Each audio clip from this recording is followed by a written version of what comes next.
Chapter 11. Nightgown.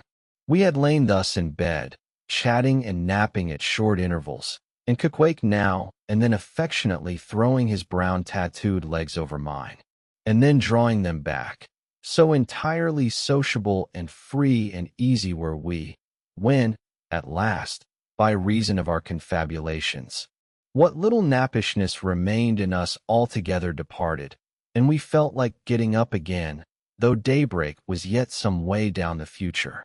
Yes, we became very wakeful, so much so that our recumbent position began to grow wearisome, and by little and little we found ourselves sitting up, the clothes well tucked around us, leaning against the headboard with our 4 knees drawn up close together and our 2 noses bending over them, as if our knee pans were warming pants. We felt very nice and snug, the more so since it was so chilly out of doors. Indeed, out of bed clothes, too, seeing that there was no fire in the room. The more so, I say, because truly to enjoy bodily warmth, some small part of you must be cold. For there is no quality in this world that is not what it is merely by contrasaint. Nothing exists in itself. If you flatter yourself that you are all over comfortable and have been so for a long time, then you cannot be said to be comfortable anymore. But if, like Quake and me in the bed, the tip of your nose or the crown of your head be slightly chilled, why then indeed in the general consciousness you feel most delightfully and unmistakably warm for this reason. A sleeping apartment should never be furnished with a fire, which is one of the luxurious discomforts of the rich. For the height of this sort of deliciousness is to have nothing but the blanket between you and your snugness and the cold of the outer air. Then there you lie like the one warm spark in the heart of an Arctic crystal. We had been sitting in this crouching manner for some time, when all at once I thought I would open my eyes. For when between sheets, whether by day or by night, and whether asleep or awake, I have a way of always keeping my eyes shut, in order, the more to concentrate on the snugness of being in bed, because no man can ever feel his own identity or right, except his eyes be closed, as if darkness were indeed the proper element of our essences, though light be more congenial to our clay part. Upon opening my eyes then, and coming out of my own pleasant and self-created darkness into the imposed and coarse outer gloom of the unilluminated 12-0 at night, I experienced a disagreeable revulsion.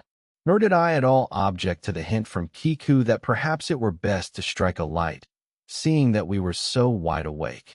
And besides, he felt a strong desire to have a few quiet puffs from his tomahawk. Be it said that though I had felt such a strong repugnance to his smoking in the bed the night before, yet see how elastic our stiff prejudices grow when love comes once to bend them. For now I like nothing better than to have Quake smoking by me, even in bed, because he seemed to be full of such serene household joy then. I no more felt unduly concerned for the landlord's policy of insurance. I was only alive to the condensed confidential comfortableness of sharing a pipe and a blanket with a real friend. With our shaggy jackets drawn about our shoulders, we now passed the tomahawk from one to the other, till slowly there grew over us a blue hanging tester of smoke, illuminated by the flame of the new lit lamp. Whether it was that this undulating tester rolled the savage away to far distant scenes, I know not. But he now spoke of his native island, and eager to hear his history, I begged him to go on and tell it.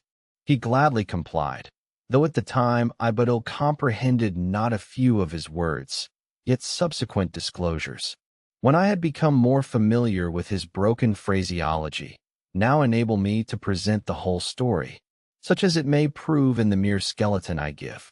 Chapter 12. Biographical. Kiku was a native of Kakavoko, an island far away to the west and south. It is not down in any map. True places never are. When a new-hatched savage, running wild about his native woodlands in a grass clout, followed by the nibbling goats, as if he were a green sapling. Even then, in Kiku's ambitious soul lurked a strong desire to see something more of Christendom than a specimen whaler or two. His father was a high chief, a king, his uncle a high priest, and on the maternal side, he boasted aunts who were the wives of unconquerable warriors. There was excellent blood in his veins, royal stuff, though sadly vitiated, I fear, by the cannibal propensity he nourished in his untutored youth. A Sag Harbor ship visited his father's bay, and Queequeg sought a passage to the Christian lands. But the ship, having her full complement of seamen, spurned his suit, and not all the king his father's influence could prevail. But Queequeg vowed a vow. Alone in his canoe, he paddled off to a distant strait, which he knew the ship must pass through when she quitted the island. On one side was a coral reef, on the other a low tongue of land covered with mangrove thickets that grew out into the water. Hiding his canoe, still afloat among these thickets, with its prow seaward, he sat down in the stern, paddle low in hand, and when the ship was gliding by, like a flash, he darted out, gained her side, and with one backward dash of his foot, capsized and sank the canoe, climbed up the chains, and throwing himself at full length upon the deck, grappled a ringbolt there, and swore not to let go, though hacked in pieces. In vain the captain threatened to throw him overboard, suspended a cutlass over his naked risaints. Kiku was the son of a king, and Queequeg budged not. Struck by his desperate dauntlessness and his wild desire to visit Christendom, the captain at last relented, and told him he might make himself at home. But this fine young savage, this sea prince of Wales, never saw the captain's cabin. They put him down among the sailors and made a whaleman of him. But like Tsar Peter, content to toil in the shipyards of foreign cities, Kiku disdained no seeming ignominy, if thereby he might happily gain the power of enlightening his untoured countrymen. For at bottom, so he told me, he was actuated by a profound desire to learn among the Christians the arts whereby to make his people still happier than they were, and more than that, still better than they were.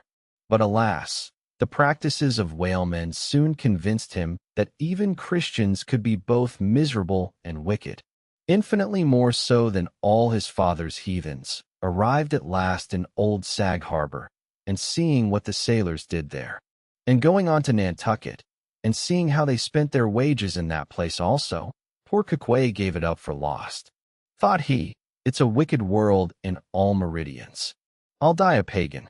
And thus an old idolator at heart, he yet lived among these Christians, wore their clothes, and tried to talk their gibberish, hence the queer ways about him, though now some time from home. By hence I asked him whether he did not propose going back and having a coronation, since he might now consider his father dead and gone, he being very old and feeble at the last accounts. He answered, no, not yet, and added that he was fearful Christianity, or rather Christians, had unfitted him for ascending the pure and undefiled throne of 30 pagan kings before him. But by and by, he said he would return as soon as he felt himself baptized again. For the nonce, however, he proposed to sail about, and sow his wild oats in all 4 oceans. They had made a harpooner of him, and that barbed iron was in lie of a scepter. Now I asked him what might be his immediate purpose touching his future movements. He answered to go to sea again in his old vocation. Upon this I told him that whaling was my own design, and informed him of my intention to sail out of Nantucket as being the most promising port for an adventurous whaleman to embark from. He had once resolved to accompany me to that island, ship aboard the same vessel, get into the same watch, the same boat, the same mess with me, in short, to share my every hap, with both my hands in his, boldly dip into the potluck of both worlds. To all this I joyously assented, for besides the affection I now felt for Queequeg, he was an experienced harpooner, and as such could not fail to be of great usefulness to one who, like me, was wholly ignorant of the mysteries of whaling, though well acquainted with the sea, as known to merchant seamen. His story being ended with his pipe's last dying puff, Queequeg embraced me, pressed his forehead against mine, and blowing out the light, we rolled over from each other this way and that, and very soon were sleeping. Chapter 13. Wheelbarrow. Next morning, Monday, after disposing of the embalmed head to a barber for a block, I settled my own and comrade's bill using, however, my comrade's money. The grinning landlord, as well as the boarders, seemed amazingly tickled at the sudden friendship which had sprung up between me and Kiku, especially as Peter Coffin's and bull stories about him had previously so much alarmed me concerning the very person whom I now accompanied with. We borrowed a wheelbarrow and, embarking our things, including my own poor carpet bag and Quickwick's canvas sack and hammock, away went down to the Moss, a little Nantucket packet schooner moored at the wharf. As we were going along, the people stared, not at Queequeg so much, for they were used to seeing cannibals like him in their streets, but at seeing him and me on such confidential terms. But we heeded them not, going along, wheeling the barrow by turns, and Queequeg now and then stopping to adjust the sheath on his harpoon barbs. I asked him why he carried such a troublesome thing with him ashore, and whether all whaling ships did not find their own harpoons. To this in substance he replied that though what I hinted was true enough, yet he had a particular affection for his own harpoon, because it was of assured stuff, well tried in many a mortal combat, and deeply intimate with the hearts of whales. In short, like many inland reapers and mowers who go into the farmers' meadows armed with their own scythes, though in no wise obliged to furnish them. Even so, Queequeg, for his own private reasons, preferred his own harpoon. Shifting the barrow from my hand to his, he told me a funny story about the first wheelbarrow he had ever seen. It was in Sag Harbor. The owners of his ship, it seems, had lent him one, in which to carry his heavy chest to his boarding house. Not to seem ignorant about the thing, though in truth he was entirely so, concerning the precise way in which to manage the barrow. Kiku put his chest upon it, lashes it fast, and then shoulders the barrow and marches up the wharf. Why, said I, Kiku, you might have known better than that, one would think. Didn't the people laugh? Upon this he told me another story. The people of his island of Kakavako, it seems, at their wedding feasts, expressed the fragrant water of young coconuts into a large stained calabash like a punch bowl.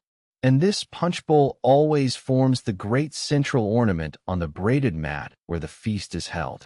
Now, a certain grand merchant ship once touched at Kakavako, and its commander, from all accounts a very stately, punctilious gentleman, at least for a sea captain. This commander was invited to the wedding feast of Queequeg's sister, a pretty young princess just turned of 10.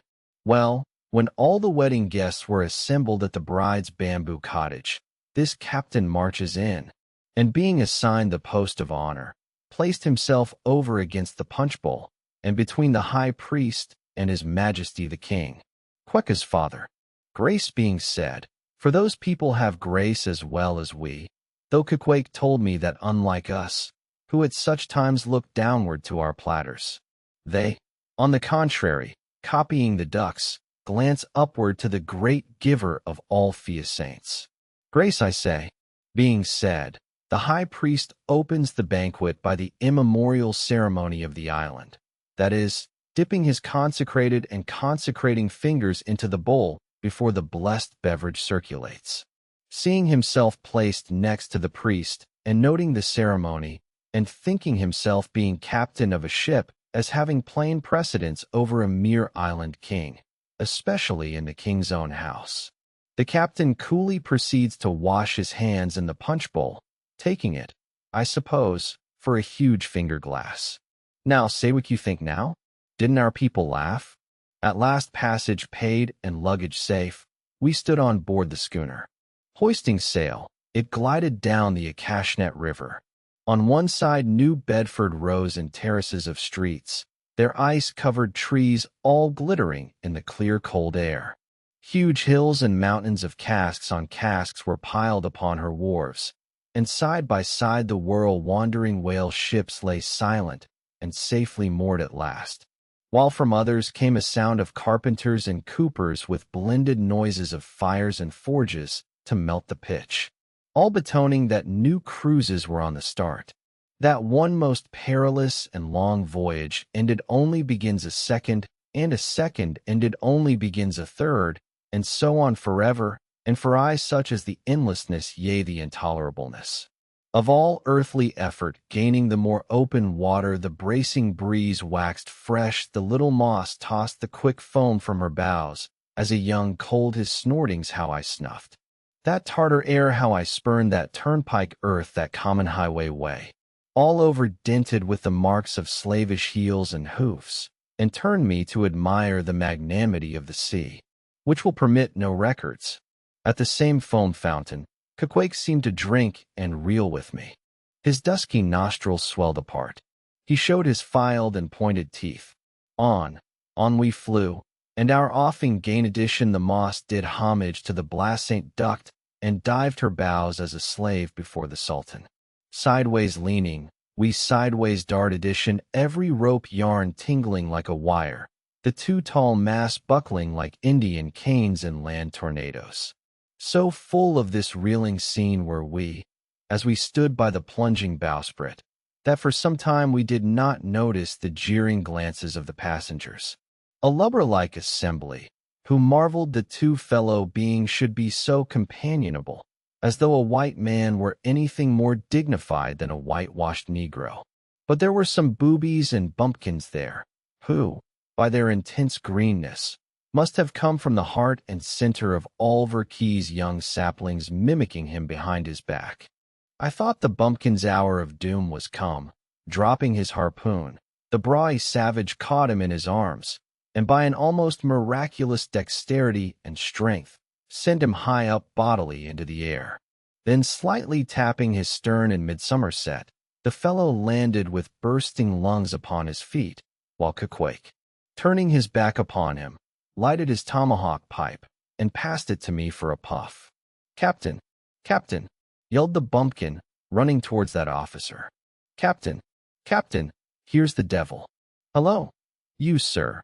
cried the captain, a gaunt rib of the sea, stalking up to Kay. "What in thunder do you mean by that? Don't you know you might have killed that chap?" "What him say?" said Queequeg as he mildly turned to me. "He say," said I, "that you came near Killy, that man there," pointing to the still shivering greenhorn. "Killy?" cried Queequeg, twisting his tattooed face into an unnearly expression of disdain. "Ah, him bevy. Small fishy. Queequeg. No Killy so smally fishy. Quagely big whale." "Look you," roared the captain. "I'll killy you, you cannibal, if you try any more of your tricks aboard here, so mind your eye." But it so happened just then that it was high time for the captain to mind his own eye. The prodigious strain upon the mainsail had parted the weather sheet, and the tremendous boom was now flying from side to side, completely sweeping the entire after part of the deck. The poor fellow whom Queequeg had handled so roughly was swept overboard. All hands were in a panic, and to attempt snatching at the boom to stay it seemed madness. It flew from right to left and back again, almost in one ticking of a watch, and every instant seemed on the point of snapping into splinters. Nothing was done, and nothing seemed capable of being done. Those on deck rushed toward the bows and stood eyeing the boom as if it were the lower jaw of an exasperated whale. In the midst of this consternation, Queequeg dropped deftly to his knees, and crawling under the path of the boom, whipped hold of a rope, secured one end to the bulwarks, and then, flinging the other like a lasso, caught it round the boom, as it swept over his head, and at the next jerk the spar was that way trapped, and all was safe. The schooner was run into the wind, and while the hands were clearing away the stern boat, Kiku, stripped to the waist, darted from the side with a long living arc of a leap. For 3 minutes or more he was seen swimming like a dog, throwing his long arms straight out before him, and by turns revealing his brawny shoulders through the freezing foam. I looked at the grand and glorious fellow, but saw no one to be save addition the greenhorn had gone down. Shooting himself perpendicularly from the water, Queequeg now took an instant glance around him, and seeming to see just how matters were, dived down and disappeared addition a few minutes more, and he rose again, one arm still striking out, and with the other dragging a lifeless Ephraim, the boat soon picked them up. The poor bumpkin was restored. All hands voted Queequeg, and noble Trump, the captain, begged his pardon. From that hour I clove to Kay like a barnacle. Yea, till poor Queequeg took his last long dive. Was there ever such unconsciousness? He did not seem to think that he at all deserved a medal from the humane and magnanimous societies. He only asked for water, fresh water, something to wipe the brine off. That done, he put on dry clothes, lighted his pipe, and leaning against the bulwarks, and mildly eyeing those around him, seemed to be saying to himself, "It's a mutual joint stock world in all meridians. We cannibals must help these Christians." Chapter 14. Nantucket. Nothing more happened on the passage worthy of mentioning. So after a fine run, we safely arrived in Nantucket. Nantucket. Take out your map and look at it. See what a real corner of the world it occupies. How it stands there away offshore, more lonely than the Eddystone Lighthouse. Look at it. A mere hillock and elbow of sand, all beach and without a background. There is more sand there than you would use in 20 years as a substitute for blotting paper. Some gamesome whites will tell you that they have to plant weeds there, that they don't grow naturally, that they import Canada thistles, that they have to send beyond seas for a spile to stop a leak in an oil cask, that pieces of wood in Nantucket are carried about like bits of the true cross in Rome, that people there plant toadstools before their house to get under the shade in summertime, that one blade of grass makes an oasis, 3 blades in a day's walk a prairie, that they wear quicksand shoes, something like Laplanders' snowshoes, that they are so shut up, belted about every way, enclosed, surrounded, and made an utter island of, by the ocean, that to their very chairs and tables small clams will sometimes be found adhering as to the backs of sea turtles. But these extravaganzas only show that Nantucket is no Illinois. Look now at the wondrous traditional story of how this island was settled by the red men. Thus goes the legend. In olden times an eagle swooped down upon the New England coast and carried off an infant Indian in its talons. With loud laments the parents saw their child borne out of sight over the wide waters. They resolved to follow in the same direction. Setting out in their canoes after a perilous passage, they discovered the island, and there they found an empty ivory casket, the poor little Indian skeleton. What wonder, then, that these Nantucketers, born on a beach, should take to the sea for a livelihood. They first caught crabs and quags in the sand. Grown bolder, they waded out with nets for mackerel.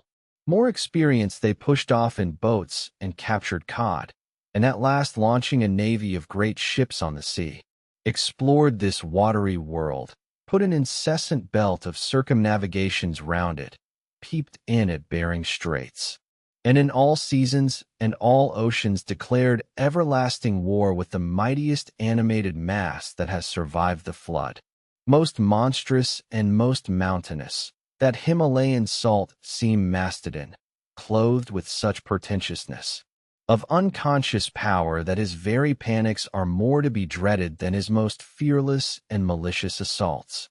And thus of these naked Nantucketers, these sea hermits, issuing from there until in the sea, overrun and conquered the watery world like so many Alexanders, parceling out among them the Atlantic, Pacific, and Indian Oceans, as the 3 pirate powers did Poland. Let America add Mexico to Texas and pile Cuba upon Canada. Let the English overswarm all India and hang out their blazing banner from the sun. 2/3 of this terraqueous globe are the Nantucketers, for the sea is his. He owns it as emperors own empires, other seamen having but a right of way through it. Merchant ships are but extension bridges, armed ones but floating forts. Even pirates and privateers, though following the sea as highwaymen the road, they but plunder other ships, other fragments of the land like themselves, without seeking to draw their living from the bottomless deep itself. The Nantucketer, he alone resides and riots on the sea. He alone, in Bible language, goes down to it in ships, to and fro, plowing it as his own special plantation. There is his home. There lies his business, which a Noah's flood would not interrupt, though it overwhelmed all the millions in China. He lives on the sea as prairie in the prairie.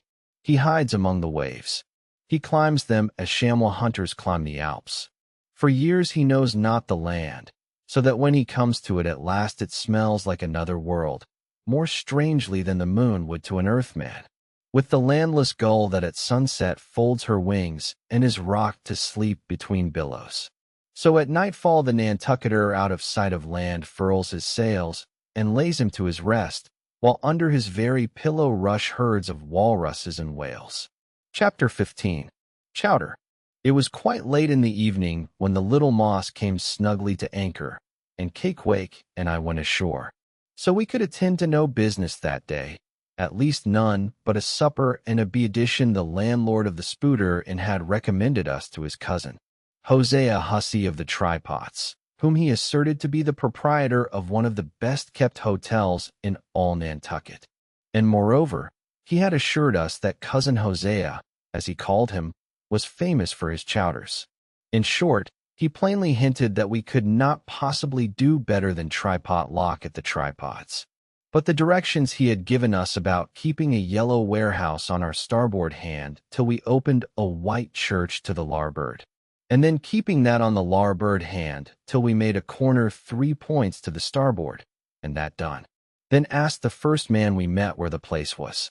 These crooked directions of his very much puzzled us at first, especially as at the outset Cakewake insisted that the yellow warehouse, our first point of departure, must be left on the lar hand, whereas I had understood Peter Coffin to say it was on the starboard.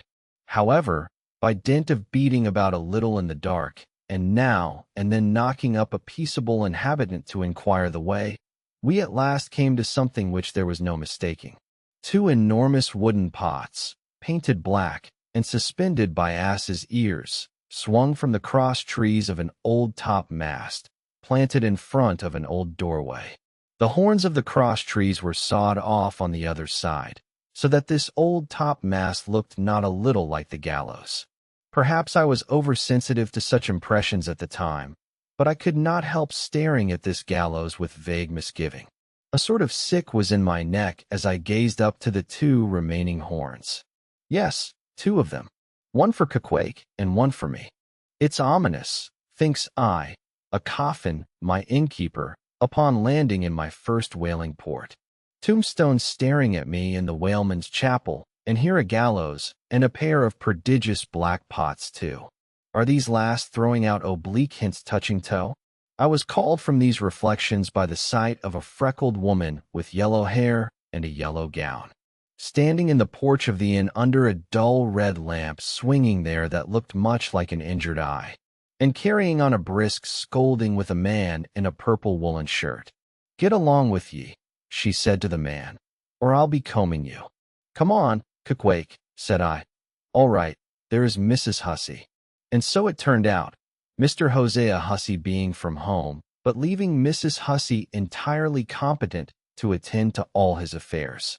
Upon making known our desires for supper and a bed, Mrs. Hussey, postponing further scolding for the present, ushered us into a little room, and seating us at a table spread with the relics of a recently concluded repast, turned round to us and said, "Clam or cod?"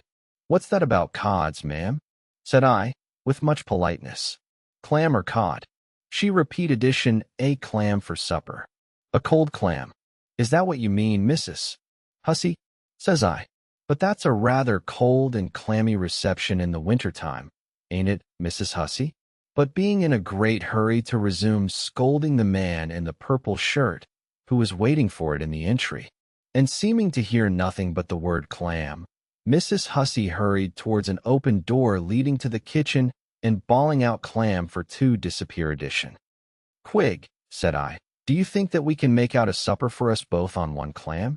However, a warm and savory steam from the kitchen served to belly the apparently cheerless prospect before us.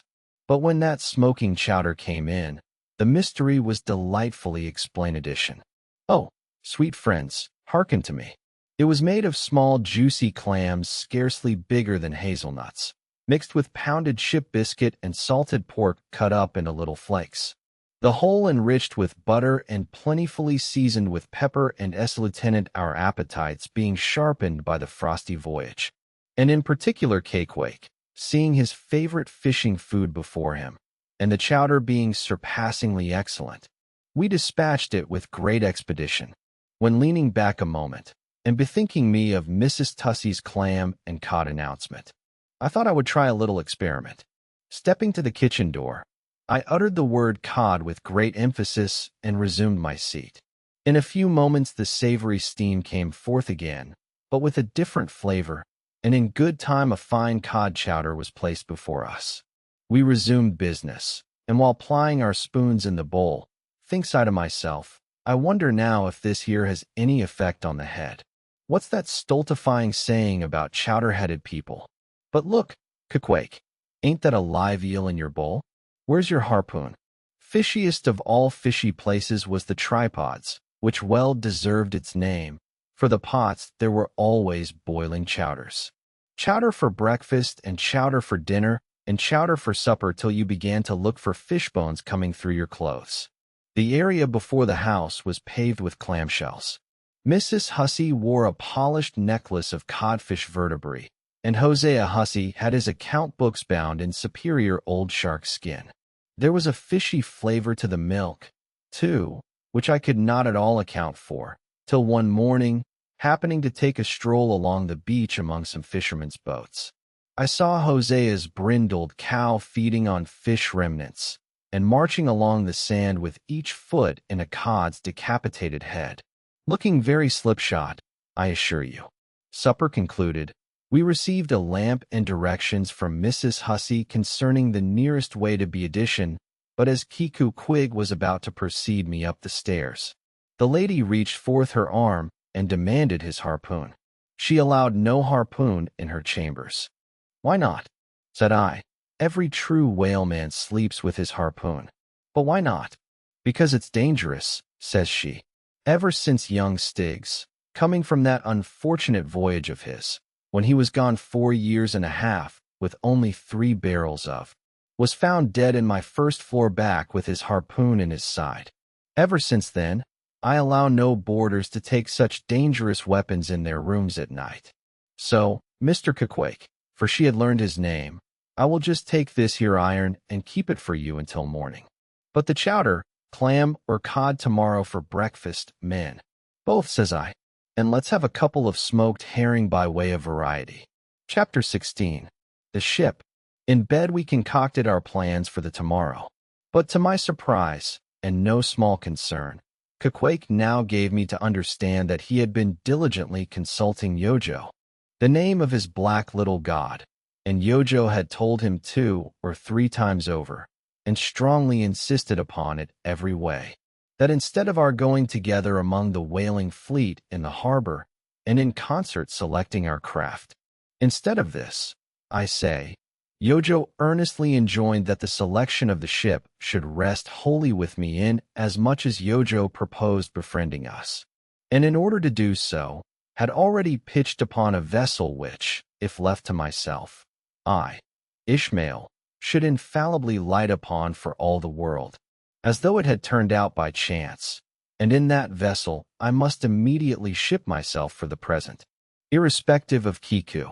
I have forgotten to mention that in many things Cakewake placed great confidence in the excellence of Yojo's judgment and surprising forecast of things, and cherished Yojo with considerable esteem as a rather good sort of god, who perhaps meant well enough upon the whole, but in all cases did not succeed in his benevolent designs. Now this plan of Queequeg's, or rather Yojo's, touching the selection of our craft, I did not like that plan at all. I had not a little relied upon Queequeg's sagacity to point out the where best fitted to carry us and our fortunes securely. But as all my remonstrances produced no effect upon Cakewake, I was obliged to acquiesce, and accordingly prepared to set about this business with a determined, rushing sort of energy and vigor that should quickly settle that trifling little affair. Next morning, early leaving Cakewake, shut up with Yojo in our little bedroom, for it seemed that it was some sort of Lent or Ramadan or day of fasting, humiliation, and prayer with Kukwake and Yojo that day. How it was, I never could find out, for though I applied myself to it several times, I never could master his liturgies and 39 articles. Leaving Kukwake, then fasting on his tomahawk pipe, and Yojo warming himself at his sacrificial fire of shavings, I sighed out among the shipping. After much prolonged sauntering and many random inquiries, I learned that there were 3 ships up for 3 years' voyages: the Devil Dam, the Tit-Bit, and the Pequod. Devil Dam, I do not know the origin of Tit. Pequod, you will no doubt remember, was the name of a celebrated tribe of Massachusetts Indians, now extinct as the Ancient Mess. I peered in pride about the Devil Dam. From her, hopped over to the Tit, and finally, going on board the Pequod, looked around her for a moment, and then decided that this was the very ship for us. You may have seen many a quaint craft in your day, for all I know. Square-toed luggers, mountainous Japanese junks, butterbox galliots, and whatnot. But take my word for it, you never saw such a rare old craft as this same rare old Pequod. She was a ship of the old school, rather small if anything, with an old-fashioned claw-footed look about her, long-seasoned and weather-stained in typhoons and calms of all 4 oceans. Her old hull's complexion was darkened like a French grenader's who has alike fought in Egypt and Siberia. Her venerable bows looked beard-edition, her masts cut somewhere on the coasts of Japan where her original ones were lost overboard in a gale. Her masts stood stiffly up like the spines of the 3 old kings of Cologne. Her ancient decks were worn and wrinkled like the pilgrim-worshipped flagstone in Canterbury Cathedral, where Becket Biel edition, but to all these her old antiquities were added new, and marvelous features pertaining to the wild business that for more than half a century she had follow edition old Captain Peleg. Many years her chief mate before he commanded another vessel of his own, and now a retired seaman and one of the principal owners of the Pequod. This old Peleg, during the term of his chief mateship, had built upon her original grotesqueness and inlaid it all over, with a quaintness both of material and device, unmatched by anything except it be Thoril Hake's carved buckler or bedstead. She was a Pyrrhic Ethiopian emperor, his neck heavy with pendants of polished ivory. She was a thing of trophies, a cannibal of Astir for tricking herself forth in the chaste bones of her enemies. All round her unpaneled open bulwarks were garnished like one continuous jaw with the long sharp teeth of the sperm whale, inserted there for pins to fasten her old hemp, and tendons too. Those thus ran not through base blocks of landwood, but deftly travelled over sheave of sea ivory. Scorning a turnstile wheel at her reverend helm, she sported there a tiller, and that tiller was in one mass, curiously carved from the long, narrow, lower jaw of her hereditary foe. The helmsman, who steered by that tiller in a tempest, felt like the Tartar when he holds back his fiery steed by clutching its jaw. A noble craft, but somehow a most melancholy. All noble things are touched with that. Now, when I looked about the quarter-deck for someone having authority in order to propose myself as a candidate for the voyage, at first I saw nobody, but I could not well overlook a strange sort of tent, or rather wigwam, pitched a little behind the main mast. It seemed only a temporary erection used in port. It was of a conical shape some 10 feet high, consisting of the long, huge slabs of limber black bone taken from the middle and highest part of the jaws of the right whale, planted with their broad ends on the deck. A circle of these slabs laced together, mutually sloped towards each other, and at the apex united in a tufted point where the loose hairy fibers waved to and fro like the top, not on some old Powhatami Sitcham's head. A triangular opening faced towards the bows of the ship, so that the insider commanded a complete view forward. And half concealed in this queer tenement, I at length found one who, by his seemed to have authority, and who, it being noon, and the ship's work suspended, was now enjoying respite from the burden of command.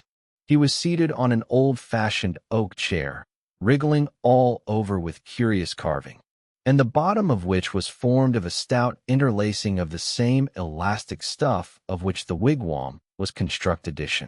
There was nothing so very particular perhaps about the appearance of the elderly man I saw. He was brown and brawny like most old seamen and heavily rolled up in blue pilot cloth cut in the Quaker style. Only there was a fine and almost microscopic network of the minutest wrinkles interlacing round his eyes, which must have arisen from his continual sailings and many hard gales, and always looking to windward. For this causes the muscles about the eyes to become pursed together. Such eye wrinkles are very effectual in a scowl. "Is this the captain of the Pequod?" said I, advancing to the door of the tent. "Supposing it be the captain of the Pequod, what dost thou want of him?" He demanded. "I was thinking of shipping." "Thou was thou? I see thou art no antitrare. Ever been in a stove boat?" "No, sir, I never Avenue. Thus know nothing at all about whaling, I dare say." Nothing, sir, but I have no doubt I soon shall learn. I've been several voyages in the merchant service, and I think that merchant service be damned. Talk not that lingo to me. Dost see that leg? I'll take that leg away from thy stern, if ever thou talkest of the merchant service to me again. Merchant service in addition, I suppose now you feel considerable proud of having served in those marching ships. But flukes, man, what makes thee want to go away then? It looks a little suspicious, don't it? Hast not been a pirate? Hast thou did not rob thy last captain? Did thou did not think of murdering the officers when thou gettest to sea? I protested my innocence of these things. I saw that under the mask of these half-humorous innuendos, this old seaman, as an insulated Quakerish Nantucketer, was full of his insular prejudices, and rather distrustful of all aliens, unless they hailed from Cape Cod or the Vineyard. But what takes thee a whaling? I want to know that before I think of shipping ye. Well, sir, I want to see what whaling is. I want to see the world. Want to see what whaling is? Have you clapped an eye on Captain Ahab? Who is Captain Ahab, sir? I thought so. Captain Ahab is the captain of this ship. I am mistaken then. I thought I was speaking to the captain himself. Thou art speaking to Captain Peleg. That's who you're speaking to, young man. It belongs to me and Captain Bildad to see the Pequod fitted out for the voyage and supplied with all her needs, including crew. We are part owners and agents. But as I was going to say, if thou want us to know what whaling is, as thou tellest you do, I can put you in the way of finding it out before you bind yourself to it past backing out. Clap eye on Captain Ahab, young man, and thou will find that he has only one leg. What do you mean, sir? Was the other lost by a whale? Lost by a whale? Young man, come nearer to me. It was devoured, chewed up, crunched by the monstrousest paramedi that ever chipped a boat. I was a little alarmed by his energy, perhaps also a little touched at the hearty grief in his concluding exclamation, but said as calmly as I could, "What you say is no doubt true enough, sir.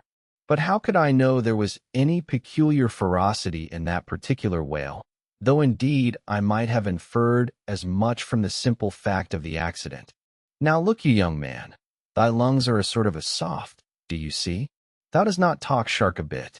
Sure you've been to sea before now?" "Sure of that, sir," said I. "I thought I told you that I had been 4 voyages in the merchant." "Hard down on that. Mind what I said about the merchant service?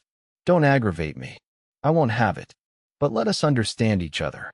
I have given thee a hint about what whaling is. Do you yet feel inclined for it?" "I do, sir." "Very good. Now, art thou the man to pitch a harpoon down a live whale's throat, and then jump after it? Answer quick." "I am, sir, if it should be positively indispensable to do so, not to be got rid of, that is, which I don't take to be the fact." "Good again. Now then, thou not only want us to go whaling to find out by experience what whaling is, but you also want to go in order to see the world. Was that not what you said?" "I thought so."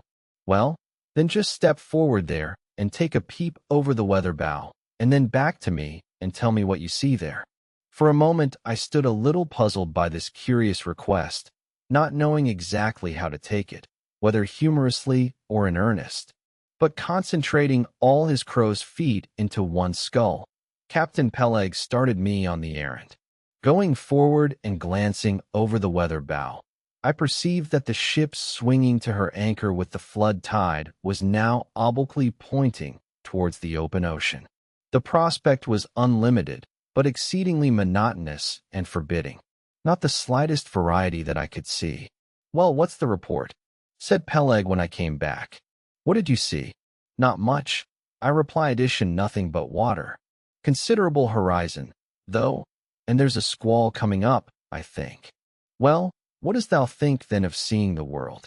Do you wish to go around Cape Horn to see any more of it?" Can't you see the world where you stand?" I was a little staggered, but go ailing I must, and I would, and the Pequod was as good a ship as any, I thought the best, and all this I now repeated to Peleg. Seeing me so determined, he expressed his willingness to ship me.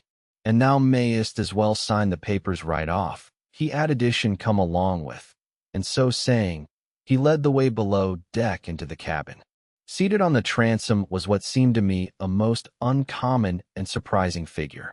It turned out to be Captain Bildad, who along with Captain Peleg was one of the largest owners of the vessel. The other shares, as is sometimes the case in these ports, being held by a crowd of old annuitants, widows, fatherless children, and chancery wards, each owning about the value of a timber head or a foot of plank or a nail or two in the ship.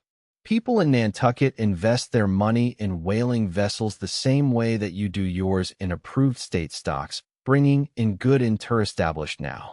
Bildad, like Peleg and indeed many other Nantucketers, was a Quaker, the island having been originally settled by that sect.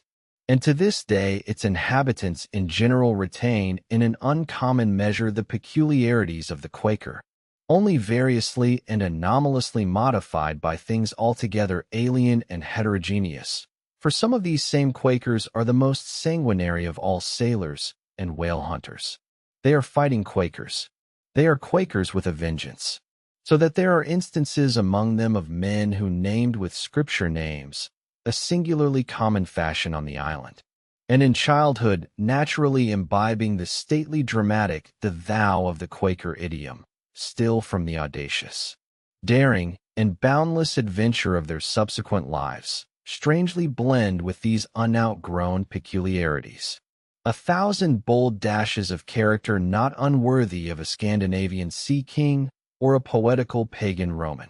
And when these things unite in a man of greatly superior natural force, with a globular brain and a ponderous heart, who has also by the stillness and seclusion of many long night watches in the remotest waters and beneath constellations never seen here at the north, been led to think untraditionally and independently, receiving all nature's sweet or savage impressions fresh from her own virgin, voluntary and confiding breast, and thereby chiefly, but with some help from accidental advantages, to learn a bold and nervous lofty language. That man makes one in a whole nation's senses a mighty pageant creature formed for noble tragedies. Nor will it at all detract from him dramatically regarded, if either by birth or other circumstances, he have what seems a half-willful overruling morbidness at the bottom of his nature. For all men tragically great are made so through a certain morbidness. Be sure of this, O young ambition. All mortal greatness is but disease. But as yet we have not to do with such a one, but with quite another, and still a man who, if indeed peculiar, it only results again from another phase of the Quaker modified by individual circumstances. Like Captain Peleg, Captain Bildad was a well-to-do retired whaleman. But unlike Captain Peleg, who cared not a rush for what are called serious things, and indeed deemed those selfsame serious things the veriest of all trifles, Captain Bildad had not only been originally educated according to the strictest sect of Nantucket Quakerism, but all his subsequent ocean life and the sight of many unclad creatures round the Horn all that had not moved this native-born Quaker one single jot, had not so much as altered one angle of his V established still. For all this immutableness, there was some lack of common consistency about the worthy Captain Bildad. Though refusing from conscientious scruples to bear arms against land invaders, yet himself had illimitably invaded the Atlantic and Pacific, and though a sworn foe to human bloodshed, yet had he in his straight-bodied coat spilled tons upon tons of Leviathan gore.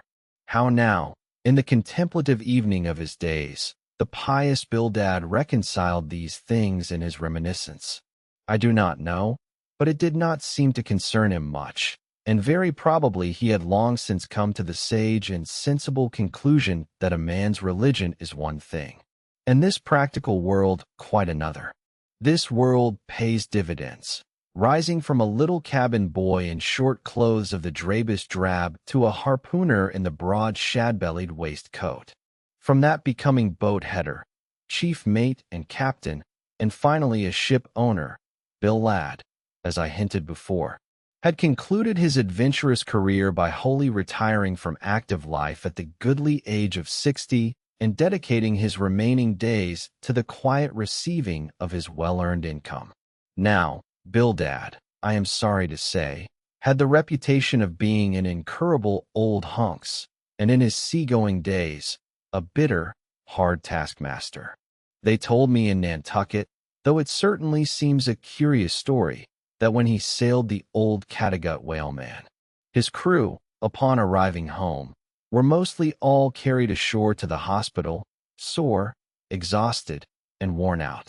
For a pious man, especially for a Quaker, he was certainly rather hard-hearted. To say the least, he never used to swear though at his men, they said, but somehow he got an inordinate quantity of cruel, unmitigated hard work out of them.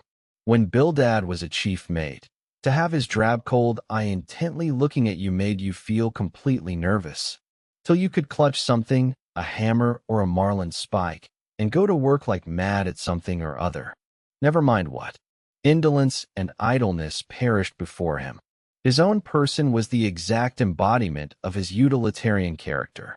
On his long gaunt body he carried no spare flesh, no superfluous beard, his chin having a soft, economical nap to it, like the worn nap of his broad-brimmed hat.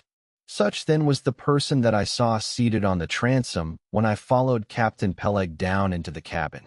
The space between the decks was small, and there bolt upright sat old Bildad, who always sat so, and never leaned, and this to save his coat-tails. His broad brim was placed beside him. His legs were stiffly crossed, his drab vesture was buttoned up to his chin, and spectacles on nose he seemed absorbed in reading from a ponderous volume. "Bild!" cried Captain Peleg. "At it again, Bildad. You've been studying those scriptures now for the last 30 years, to my certain knowledge. How far you get, Bildad?" As if long habituated to such profane talk from his old shipmate, Bildad, without noticing his present irreverence, quietly looked up, and seeing me, glanced again inquiringly towards Peleg. "He says he's our man, Bildad," said Peleg. "He wants to ship." "Dost thee?" said Bildad in a hollow tone, and turning round to me. "I dust," said I unconsciously. He was so intense a Quaker. "What do you think of him, Bildad?" said Peleg. "He'll do," said Bildad, eyeing me, and then went on spelling away at his book in a mumbling tone quite audible. I thought him the queerest old Quaker I ever saw, especially as Peleg, his friend and old shipmate, seemed such a bluster, but I said nothing, only looking round me sharply. Peleg now threw open a chest, and drawing forth the ship's articles, placed pen and ink before him, and seated himself at a little table. I began to think it was high time to settle with myself at what terms I would be willing to engage for the voyage. I was already aware that in the whaling business they paid no wages, but all hands, including the captain, received certain shares of the profit, called lays, and that these lays were proportioned to the degree of importance pertaining to the respective duties of the ship's company. I was also aware that being a green hand at whaling, my own lay could not be very large. But considering that I was used to the sea, could steer a ship, splice a rope, and all that, I made no doubt that from all I had heard, I should be offered at least the 275th lay, that is, the 275th part of the clear net proceeds of the voyage, whatever that might eventually amount to. And though the 275th lay was what they call a rather long lay, yet it was better than nothing. And if we had a lucky voyage, might pretty nearly pay for the clothing I would wear out on it, not to speak of my 3 years' beef and board for which I would not have to pay 1 stiver.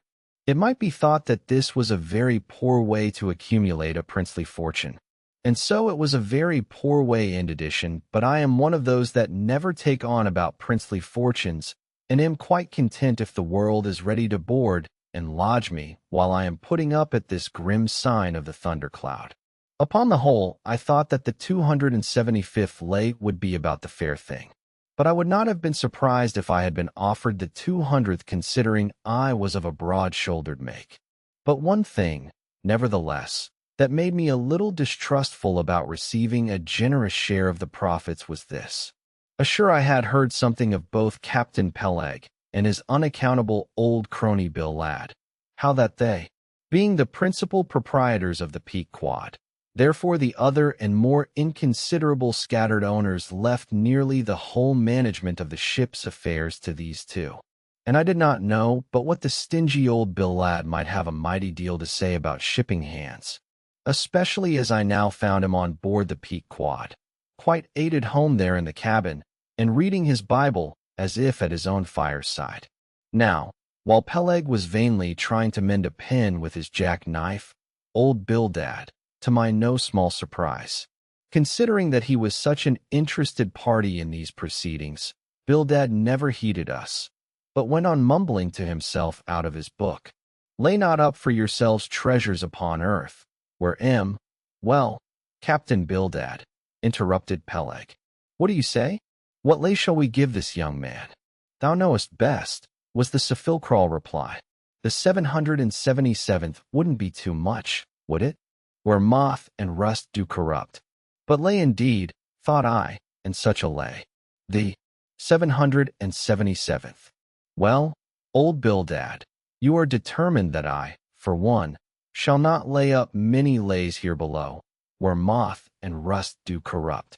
It was an exceedingly long lay, that end addition, and though from the magnitude of the figure it might at first deceive the landsmen, yet the slightest consideration will show that though 777 is a pretty large number, yet when you come to make a tenth of it, you will see, as I say, that the 777th part of a farthing is a good deal less than 777 gold doubloons. And so thought I at the time. "I blast your eyes, Bill Ladd," cried Peleg. "Thou dost not want to swindle this young man. He must have more than that." 777th again, said Bill Ladd without lifting his eyes, and then went on mumbling. "For where your treasure is, there will your heart be also." "I am going to put him down for the 300th, said Peleg. "Do you hear that, Bildad? The 300th lay, I say." Bildad laid down his book, and turning solemnly towards him, said, "Captain Peleg, thou hast a generous heart, but thou must consider the duty thou owe us to the other owners of this ship, widows and orphans, many of them, and that if we too abundantly reward the labors of this young man, we may be taking bread from those widows and those orphans." "The 777th lay, Captain Peleg." "Thou, Bildad," roared Peleg, starting up and clattering about the cabin. "Last year, Captain Bildad, if I had followed thy advice in these matters, I would have for now had a conscience to lug about, and would be heavy enough to founder the largest ship that ever sailed round Cape Horn." "Captain Peleg," said Bildad steadily, "thy conscience may be drawing 10 in of water or 10 fathoms, I can't tell. But as thou art still an impenitent man, Captain Peleg, I greatly fear lest thy conscience be but a leaky one, and will in the end sink thee foundering down to the fiery pit, Captain Peleg." "Fiery pit, fiery pit. You insult me, man, past all natural bearing. You insult me. It's an all-fired outrage to tell any human creature that he's bound to hell. Flux and flames. Bildad, say that again to me and start my soul bolts. Yes, I'll swallow a live goat with all his hair and horns on. Out of the cabin, ye caning drab-cold son of a wooden gun. A straight wake with ye. As he thundered out this, he made a rush at Bildad, but with a marvelous oblique sliding celerity, Bildad for that time eluded him. Alarmed at this terrible outburst between the two principal and responsible owners of the ship, and feeling half a mind to give up all idea of sailing in a vessel so questionably owned and temporarily commanded, I stepped aside from the door to give egress to Bildad, who I made no doubt was all eagerness to vanish before the awakened wrath of Peleg. But to my astonishment he sat down again on the transom very quietly and seemed to have not the slightest intention of withdrawing. He seemed quite used to the impenitent Peleg in his ways. As for Peleg, after letting off his rage as he had, there seemed no more left in him, and he too sat down like a lamb. Though he twitched a little, as if still nervously agitated. He whistled at Lysana's squalls gone off to lure it. I think, Bildad, thou used to be good at sharpening a lance. Mend that pen, will you? My jack-knife here needs the grindstone. That's he. Thank you, Bildad. Now then, my young man, Ishmael is thy name, didn't you say? Well, then down you go here. Ishmael, for the 300th lay. Captain Peleg, said I have a friend with me who wants a ship, too. Shall I bring him down tomorrow? To be sure, said Peleg. Fetch him along, and we'll look at him. What lay does he want? Groaned Bildad, glancing up from the book in which he had again been burying himself. Never mind about that, Bildad, said Peleg. Has he ever wailed at any turning to me killed more whales than I can count, Captain Peleg? Well, bring him along then. And after signing the papers, off I went, nothing doubting but that I had done a good morning's work, and that the Pequod was the identical ship that Yojo had provided to carry Queequeg and me round the Cape. But I had not proceeded far when I began to bethink me that the captain with whom I was to sail yet remained unseen by me. Though indeed in many cases a whale ship will be completely fitted out and receive all her crew on board, the captain makes himself visible by arriving to take command. For sometimes these voyages are so prolonged, and the shore intervals at home so exceedingly brief, that if the captain have a family, or any absorbing concernment of that sort, he does not trouble himself much about his ship in port, but leaves her to the owners till all is ready for sea. However, it is always as well to have a look at him before irrevocably committing yourself into his hands. Turning back, I accosted Captain Peleg, inquiring where Captain Ahab was to be found. And what dost thou want of Captain Ahab? It's all right enough. Thou art ship edition, yes, but I should like to see him. But I don't think you wilt be able to at present. I don't know exactly what's the matter with him, but he keeps close inside the house. A sort of sick, and yet he don't look so. In fact, he ain't sick. But no, he isn't well either. Anyhow, young man, he won't always see me, so I don't suppose he will thee. He's a queer man, Captain Ahab. So some think, but a good one. Oh, thou like him well enough. No fear, no fear. He's a grand, ungodly, godlike man, Captain Ahab. Doesn't speak much, but when he does speak, then you may well listen. Mark, be forewarned edition, Ahab's above the common. Ahab's been in colleges, as well as amongst the cannibals, been used to deeper wonders than the waves, fixed his fiery lance in mightier stranger foes than whales. His lance I the keenest and the sheest that out of all our isle. Oh, he ain't Captain Bildad. No, and he ain't Captain Peleg. He's Ahab, boy, and Ahab of old thou knowest was a crowned king, and a very vile one. When that wicked king was slain, the dogs did they not lick his blood? Come hither to me. Hither, hither, said Peleg, with a significance in his eye that almost startled me. Look ye, lad, never say that on board the Pequod. Never say it anywhere. Captain Ahab did not name himself. It was a foolish, ignorant whim of his crazy widowed mother who died when he was only 12 months old. And yet the old Sqa Tistiga Gayhead said that the name would somehow prove prophetic, and perhaps other fools like her may tell thee the same. I wish to warn thee, it's a lie. I know Captain Ahab well. I've sailed with him as mate years ago. I know what he is. A good man. Not a pious good man like Bildad, but a swearing good man, something like me. Only there's a good deal more of him. I know that he was never very jolly, and I know that on the passage home he was a little out of his mind for a spell. But it was the sharp shooting pains in his bleeding stump that brought that about, as anyone might see. I know, too, that ever since he lost his leg last voyage by that arsed whale, he's been a kind of moody, desperate, moody, and savage sometimes. But that will all pass off. And once for all let me tell thee and assure thee, young man, it's better to sail with a moody good captain than a laughing bad one. So goodbye to thee, and wrong not Captain Ahab, because he happens to have a wicked name. Besides, my boy, he has a wife not 3 voyages wedded, a sweet resigned girl. Think of that. And by that sweet girl, that old man has a child. Hold ye then, can there be any utter hopeless harm in Ahab? No, my lad. Stricken, blasted if he be, Ahab has his humanities. As I walked away, I was full of thoughtfulness.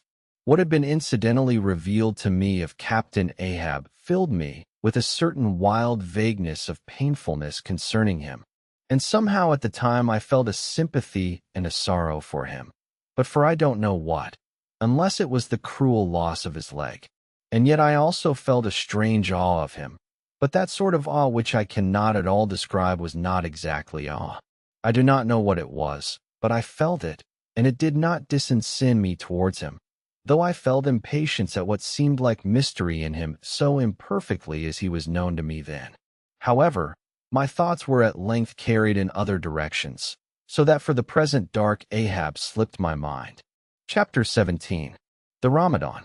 As Kiku's Ramadan, or fasting and humiliation, was to continue all day, I did not choose to disturb him till towards nightfall, for I cherished the greatest respect towards everybody's religious obligations, never mind how comical, and couldn't find it in my heart to undervalue even a congregation of ants worshipping a toadstool, or those other creatures in certain parts of our earth, who, with a degree of footmanism quite unprecedented in other planets, bow down before the torso of a deceased landed proprietor merely on account of the inordinate possessions yet owned and rented in his name. I say we good Presbyterian Christians should be charitable in these things and not fancy ourselves so vastly superior to other mortals, pagans and what not, because of their half-crazy conceits on these subjects. There was Kay now certainly entertaining the most absurd notions about Yojo and his Ramadan. But what of that? Queequeg thought he knew what he was about. I suppose he seemed to be content, and there let him are established. All our arguing with him would not avail. Let him be, I say, and heaven have mercy on us all, Presbyterians and pagans alike, for we are all somehow dreadfully cracked about the head, and sadly need mending. Towards evening, when I felt assured that all his performances and rituals must be over, I went up to his room and knocked at the door, but no answer. I tried to open it, but it was fastened inside. Kiku, said I softly through the keyhole, all silent. I say, Kiku, you speak, it's Ishmael, but all remained still, as before. I began to grow alarmed. I had allowed him such abundant time. I thought he might have had an apoplectic fit. I looked through the keyhole, but the door opening into an odd corner of the room, the keyhole prospect, was but a crooked and sinister one. I could only see part of the footboard of the head and a line of the wall, but nothing more. I was surprised to behold, resting against the wall, the wooden shaft of Kweku's harpoon, which the landlady the evening previous had taken from him before our mounting to the chamber. That's strange, thought I, but at any rate, since the harpoon stands yonder, and he seldom or never goes abroad without it, therefore he must be inside here, and no possible mistake. Kakwong. All still, something must have happened. Addition. Aplexy. I tried to burst open the door, but it stubbornly resisted addition running downstairs, I quickly stated my suspicions to the first person I met, the chambermaid.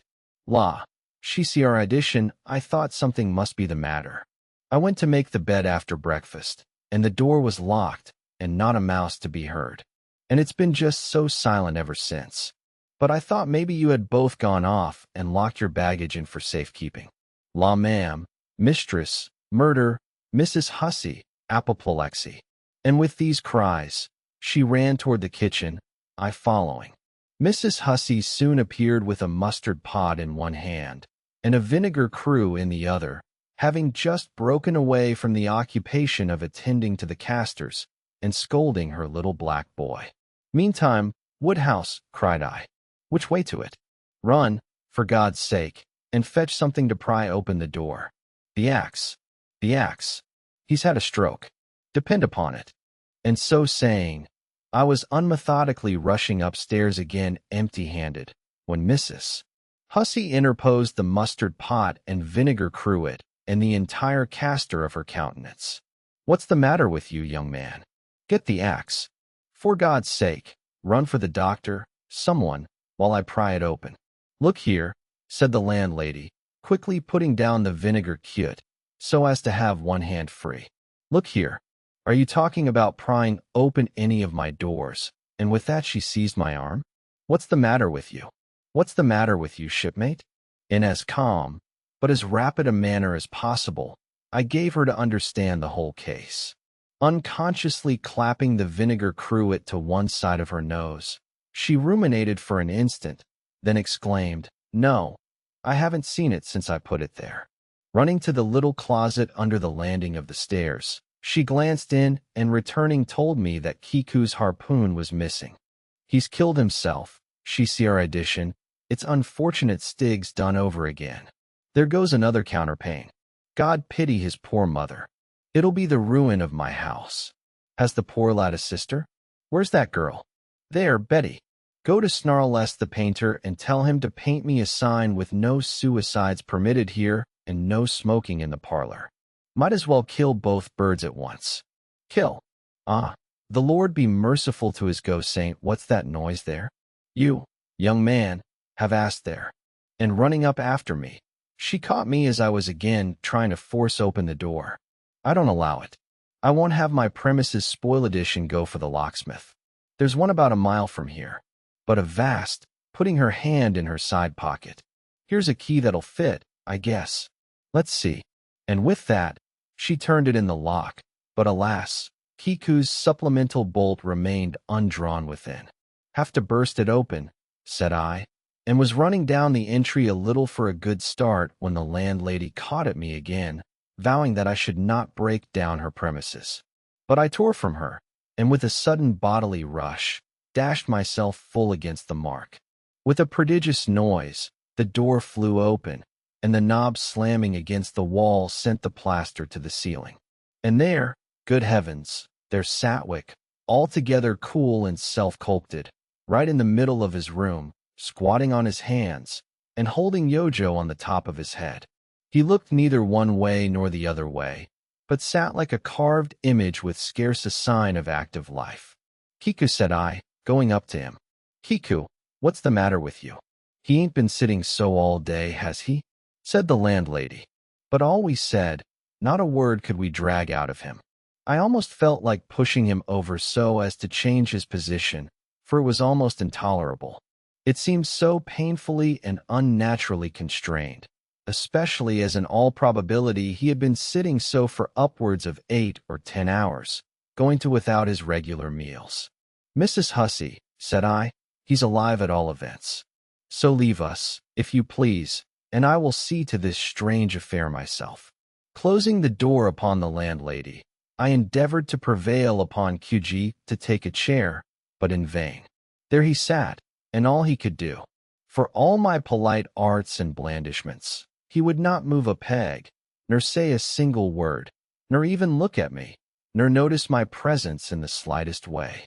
I wonder, thought I, if this can possibly be a part of his Ramadan. Do they fast on their hams that way in his native island? It must be so. Yes, it's part of his creed, I suppose. Well, Then let him are established, he'll get up sooner or later, no doubt. It can't last forever, thank God. And his Ramadan only comes once a year, and I don't believe it's very punctual. Then I went down to supper. After sitting a long time listening to the long stories of some sailors who had just come from a plum-pudding voyage, as they call it. That is a short whaling voyage in a schooner or brig confined to the north of the line in the Atlantic Ocean only. After listening to these plum-puddingers till nearly 11:00, I went upstairs to go to bed, feeling quite sure by this time Cakewake must certainly have brought his Ramadan to a termination. But no, there he was, just where I had left him. He had not stirred an inch. I began to grow vexed with him. It seemed so downright senseless and insane to be sitting there all day and half the night on his hams in a cold room, holding a piece of wood on his head. For heaven's sake, Queque, get up and shake yourself. Get up and have some supper. You'll starve. You'll kill yourself, Queque. But not a word did he reply. Despairing of him, therefore, I determined to go to bed and to sleep, and no doubt before a grate while he would follow me.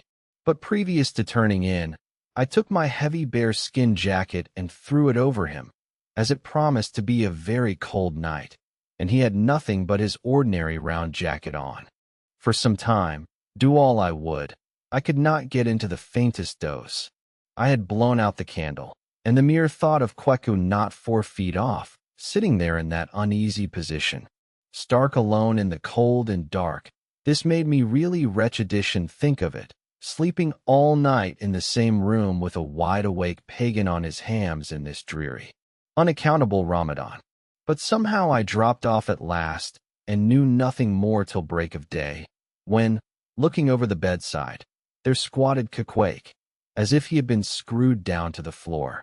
But as soon as the first glimpse of sun entered the window, up he got with stiff and grating joints, but with a cheerful look, limped towards me where I lay, pressed his forehead against mine, and said his Ramadan was over.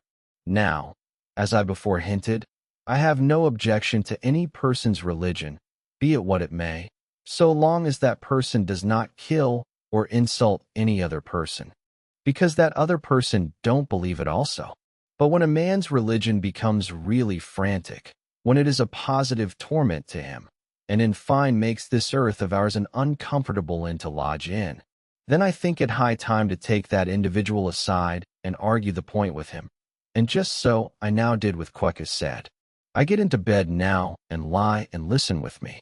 Then I went on beginning with the rise and progress of the primitive religions and coming down to the various religions of the present time, during which time I labored to show Queque that all these Lent's Ramadans and prolonged ham squattings and cold cheerless rooms were stark nonsense, bad for the health, useless for the soul, opposed in short to the obvious laws of hygiene and common sense.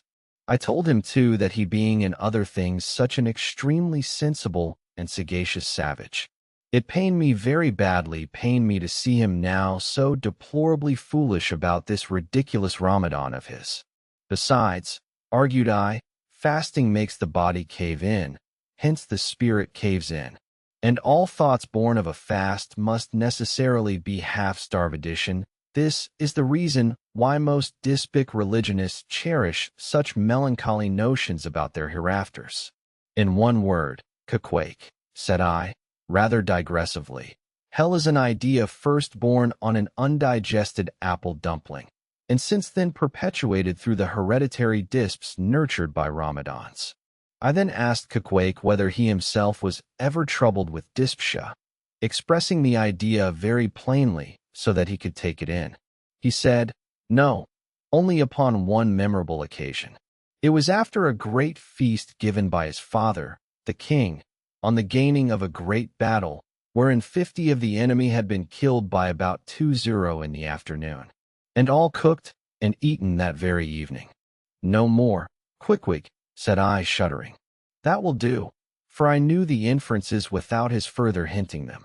I had seen a sailor who had visited that very island, and he told me that it was the custom, when a great battle had been gained there, to barbecue all the slain in the yard or garden of the victor, and then one by one they were placed in great wooden trenches, and garnished round like a pillow with breadfruit and coconuts, and with some parsley in their mouths, were sent round with the victor's compliments to all his friends, just as though these presents were so many Christmas turkeys.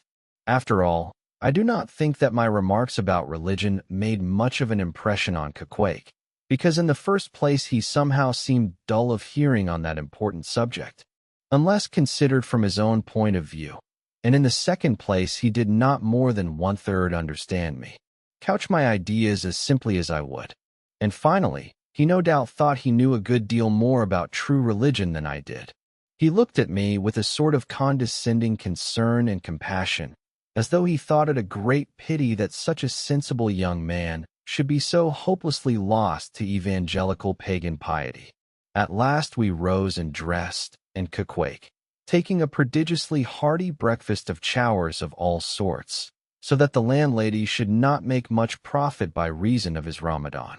We signed out to board the Pequod, sauntering along and picking our teeth with halibut bones. Chapter 18. His Mark. As we were walking down the end of the wharf towards the ship, Queequeg carrying his harpoon, Captain Peleg in his gruff voice loudly hailed us from his wigwam, saying he had not suspected my friend was a cannibal, and furthermore announcing that he let no cannibals on board that craft unless they previously produced their papers. "What do you mean by that, Captain Peleg?" said I now, jumping on the bulwarks and leaving my comrades standing on the wharf. "I mean," he replied, "he must show his papers." "Yes," said Captain Bildad in his hollow voice, sticking his head from behind Peleg's out of the wigwam. "He must show that he's Convertidition's son of darkness," he added, turning Toag. "Art thou at present in communion with any Christian church?" "Why," said I, "he is a member of the First Congregational Church." Here be it said that many tattooed savages sailing in Nantucket ships at last come to be converted into churches. First Congregational Church, cried Bildad, what that worships in Deacon Deuteronomy Coleman's meeting house. And so saying, taking out his spectacles, he rubbed them with his great yellow bandana handkerchief, and putting them on very carefully came out of the wigwam and leaning stiffly over the bulwarks took a good long look at Queeg. "How long has he been a member?" he then said, turning to me. "Not very long, I rather guess, young man." "No," said Peleg, "and he hasn't been baptized right either, or it would have washed some of that devil's blue off his face." "Do tell now," cried Bildad. "Is this Philistin a regular member of Deacon Deuteronomy's meeting? I never saw him going there, and I pass it every Lord's Day." "I don't know anything about Deacon Deuteronomy or his meeting," said I. "All I know is that Kiku here is a born member of the First Congregational Church. He is a deacon himself."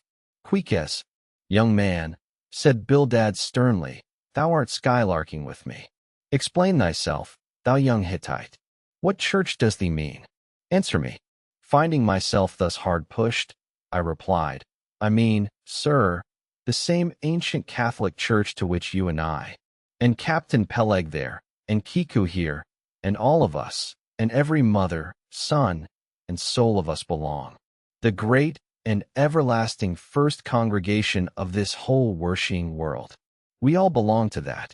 Only some of us cherish some queer crotchets, in no way touching the grand belief, in that we all join hands." "Splice, thou mean splice hands," cried Peleg, drawing nearer. "Young man, you'd better ship for a missionary instead of a form hand. I never heard a better sermon. Deacon Deuteronomy. Why, Father Mapple himself couldn't beat it. And he's reckoned something. Come aboard. Come aboard. Never mind about the papers. I say, tell Quog there. What's that you call him? Tell Quahog to step along by the great anchor. What a harpoon he's got there. Looks like good stuff that, and he handles it about right. I say, Quog, or whatever your name is. Did you ever stand in the head of a whaleboat? Did you ever strike a fish?" Without saying a word, Kiku, in his wild sort of way, jumped upon the bulwarks, from thence into the bows of one of the whaleboats hanging to the side, and then bracing his left knee and poisoning his harpoon, cried out in some such way as this, "Captain, you see him small drop tar on water there? You see him? Well, Suppose him one whale eye. Well then, and taking sharp aim at it, he darted the iron right over Bildad's broad brim clean across the ship's deck, and struck the glistening tar spot out of sight. Now, Sadwickly hauling in the line. S'pose him. Why, that whale dead. Quick, Bild, said Peleg, his partner, who, aghast at the close vicinity of the flying harpoon, had retreated towards the cabin gangway. Quick, I say you, Bildad, and get the ship's papers. We must have Quag, in one of our boats. Look, you Quag, we'll give you the 90th lay, and that's more than ever was given a harpooner yet out of Nantucket. So down we went into the cabin, and to my great joy, Queequeg was soon enrolled among the same ship's company to which I myself belong. When all preliminaries were over, and Peleg had got everything ready for signing, he turned to me and said, I guess Quag there don't know how to write, does he? I say, Quag, blast ye, dost thou sign thy name, or make thy mark? But at this question, Hugh, who had twice or thrice before taken part in similar ceremonies, looked no ways abashed, but taking the offered pen, copied upon the paper in the proper place, an exact counterpart of the queer round figure which was tattooed upon his arm, so that through Captain Peleg's obstinate mistake touching his epaulette, it stood something like this. Quahog, his mark X. Meanwhile, Captain Bildad sat earnestly and steadfastly eyeing Queequeg, and at last, rising solemnly and fumbling in the huge pockets of his broad-skirted drab coat, took out a bundle of tracts, and selecting one entitled The Latter Day Coming, or No Time to Lose, placed it in Kiku's hands, and grasping them and the book with both his, looked earnestly into his eyes, and said, Son of darkness, I must do my duty by thee. I am part owner of this ship, and feel concern for the souls of all its crew. If thou still clingst to thy pagan ways, which I sadly fear, I beseech thee, remain not, for I, a Beal bondsman, spurn the idle bell and the hideous dragon. Turn from the wrath to come. Mind thine eye, I say. Oh, goodness gracious! Steer clear of the fiery pit. Something of the salt sea yet lingered in old Billed's language heterogeneously mixed with scriptural and domestic phrases. Avast there, Bildad. Avast now spoiling our harpooner, cried Peleg. Pious hopiners never make good voyagers. It takes the shark out of them. No hopiner is worth a straw who ain't pretty sharkish. There was young Nat Swain, once the bravest boat header out of all Nantucket in the vineyard. He joined the meeting and never came to good. He got so frightened about his plagy soul that he shrk'd and steered away from Wales for fear of afterlaps in case he got stove, and went to Davy Jones. Peleg, said Bildad, lifting his eyes and hands. Thou thyself, as I myself, hast seen many a perilous time. Thou knowest, Peleg, what it is to have the fear of death. How then canst thou pray in this ungodly guise? Thou bell'st thine own heart, Peleg. Tell me, when this same Pequod here had her 3 masts overboard in that typhoon on Japan, that same voyage when thou went mate with Captain Ahab, did thou not think of death and the judgment? Then, hear him now. Oh, cried Peleg, marching across the cabin and thrusting his hands far down into his pockets. Hear him, all of you. Think of that. When every moment we thought the ship would sink, death and the judgment, then what? With all 3 masts making such an everlasting thundering against the side, and every sea breaking over us 4 1/2. Think of death and the judgment then. No time to think about death. Then life was what Captain Ahab and I was thinking of, and how to save all hands, how to rig jury masts, how to get into the nearest port. That's what I was thinking of. Bildad said no more, buttoning up his coat, stalked on deck, where we followed him. There he stood, very quietly, overlooking some sailmakers who were mending a topsail in the Y St. Now, and then he stooped to pick up a patch or save an end of tarred twine, which otherwise might have been. Lost edition. Chapter 19. The Prophet. Shipmates, have you shipped in that ship? Queequeg and I had just left the Pequod, and were sauntering away from the water, for the moment, each occupied with his own thoughts. When the above words were put to us by a stranger, who, pausing before us, leveled his massive forefinger at the vessel in question. He was but shabbily apparelled in faded jacket and patched trousers, a rag of a black handkerchief investing his neck. A confluent smallpox had in all directions flowed over his face and left it like the complicated ribbed bed of a torrent when the rushing waters have been dried up. "Have you shipped in her?" He repeated. "You mean the ship Pequod?" "I suppose," said I, trying to gain a little more time for an uninterrupted look at him. "I the Pequod. That ship there," he said, drawing back his whole arm, and then rapidly shoving it straight out from him, with the fixed bayonet of his pointed finger darted full at the object. "Yes," said I, "we have just signed the articles. Anything down there about your souls?" "About what?" "Oh, perhaps you haven't got any," he said quickly. "No matter, though. I know many chaps that haven't got any. Good luck to him, and they are all the better off for it. A soul's a sort of a fifth wheel to a wagon." "What are you jabbering about, shipmate?" said I. "He's got enough, though, to make up for all deficiencies of that sort and other chaps." Abruptly, said the stranger, placing a nervous emphasis upon the word he. "Quake," said I, "let's go. This fellow is broken loose from somewhere. He's talking about something and somebody we don't know." "Stop," cried the stranger. "You said true. You haven't seen Old Thunder yet, have you?" "Who's Old Thunder?" said I, again, riveted with the insane earnestness of his manner. "Captain Ahab." "What? The captain of our ship, the Pequod? I am among some of us old sailor chaps. He goes by that name." "You haven't seen him yet, have you?" "No, we haven't. He's sick, they say, but is getting better and will be all right again before long." "All right again before long," laughed the stranger, with a solemnly derisive sort of laugh. "Look ye, when Captain Ahab is all right, then this left arm of mine will be all right. Not before. What do you know about him? What did they tell you about him?" "Say that they didn't tell much of anything about him. Only, I've heard he's a good whale hunter and a good captain to his crew." "That's true. That's true. Yes, both true enough. But you must jump when he gives an order. Step and growl.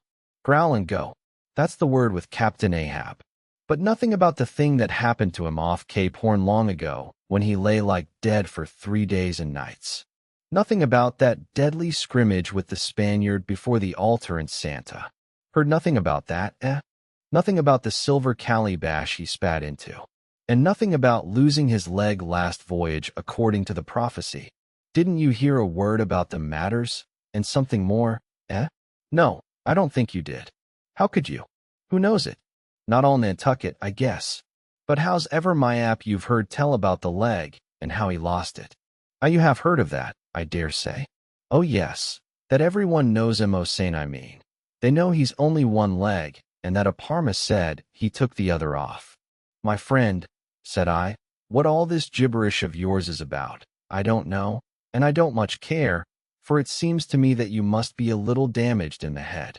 But if you are speaking of Captain Ahab of that ship there, the Pequod, then let me tell you that I know all about the loss of his leg." "All about it, eh? Sure you do. All pretty sure." With finger pointed and eye leveled at the Pequod, the beggar-like stranger stood a moment, as if in troubled reverie, and then, starting a little, turned and said, "You've ship edition, have you names down on the papers?" Well, what's signed is signed, and what's to be will be, and then again, perhaps it won't be after all. Anyhow, it's all fixed and arranged already, and some sailors or other must go with him, I suppose. As well these as any other men, God pity him. A morning to your shipmates. Morning. The ineffable heavens bless ye. I'm sorry I stopped ye. Look here, friend, said I. If you have anything important to tell us, out with it. But if you're only trying to bamboozle us, you're mistaken in your game. That's all I have to say. And it's said very well. And I like to hear a chap talk up that way. You are just the man for him. The likes of you. Morning to your shipmates. Morning. Oh, when you get there, tell them I've concluded not to make one of them. Ah, my dear fellow, you can't fool us that way. You can't fool us. It is the easiest thing in the world for a man to look as if he had a great secret in him. Morning to your shipmates. Morning. Morning it is, said I. Come along, Kiku. Let's leave this crazy man. But stop. Tell me your name, will you? Elijah. Elijah, thought I, and we walked away, both commenting after each other's fashion upon this ragged old sailor, and agreed that he was nothing but a humbug trying to be a bugbear. But we had not gone perhaps above 00 red yards when, chancing to turn a corner, and looking back as I did so, who should be seen but Elijah following us though at a distance. Somehow the sight of him struck me, so that I said nothing to Kukwake of his being behind, but passed on with my comrade, anxious to see whether the stranger would turn the same corner that we did. He did, and then it seemed to me that he was dogging us, but with what intent I could not for the life of me imagine. This circumstance, coupled with his ambiguous, half-hinting, half-revealing, shrouded sort of talk, now begot in me all kinds of vague wonderments and half-apprehensions, and all connected with the Pequod and Captain Ahab, and the leg he had lost, and the Caphorn fit, and the silver calabash, and what Captain Peleg had said of him when I left the ship on the day previous, and the prediction of the squat Tisig, and the voyage we had bound ourselves to sail, and 100 other shadowy things.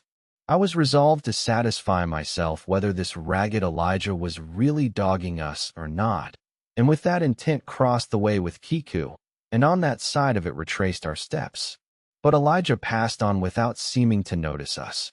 This relieved me, and once more, and finally, as it seemed to me, I pronounced him in my heart a humbug. Chapter 20. All astir. A day or two passed, and there was great activity aboard the Pequod. Not only were the old sails being mended, but new sails were coming on board, and bolts of canvas and coils of rigging. In short, everything betokened that the ship's preparations were hurrying to a close. Captain Peleg seldom or never went ashore, but sat in his wigwam, keeping a sharp lookout upon the hands. Bildad did all the purchasing and providing at the stores, and the men employed in the hold and on the rigging were working till long after nightfall. On the day following Kweku's signing the articles, word was given at all the inns where the ship's company were stopping that their chests must be on board before night, for there was no telling how soon the vessel might be sailing. So Quickwig got down our traps, resolving, however, to sleep ashore till the Saint. But it seems they always give very long notice in these cases, and the ship did not sail for several days. But no wonder there was a good deal to be done, and there is no telling how many things to be thought of before the Pequod was fully equipedition. Everyone knows what a multitude of things. Beds, saucepans, knives and forks, shovels and tongs, napkins, nutcrackers, and what not, are indispensable to the business of housekeeping. Just so with whaling, which necessitates a 3 years' housekeeping upon the wide ocean, far from all grocerers, costermongers, doctors, bakers, and bankers. And though this also holds true of merchant vessels, yet not by any means to the same extent as with whalemen. For besides the great length of the whaling voyage, the numerous articles peculiar to the prosecution of the fishery, and the impossibility of replacing them at the remote harbors usually frequented, it must be remembered that of all ships, whaling vessels are the most exposed to accidents of all kinds, and especially to the destruction and loss of the very things upon which the success of the voyage most depends. Hence the spare boats, spare spars, and spare lines and harpoons, and spare everything's almost but a spare captain and duplicate ship. At the period of our arrival at the island, the heaviest storage of the Pequod had been almost completed, comprising her beef, bread, water, fuel, and iron hoops and staves. But as before hinted, for some time there was a continual fetching and carrying on board of diverse odds and ends of things, both large and small. Chief among those who did this fetching and carrying was Captain Bildad's sister, a lean old lady of a most determined and indefatigable spirit, but withal very kind-hearted, who seemed resolved that if she could help it, nothing should be found wanting in the Pequod.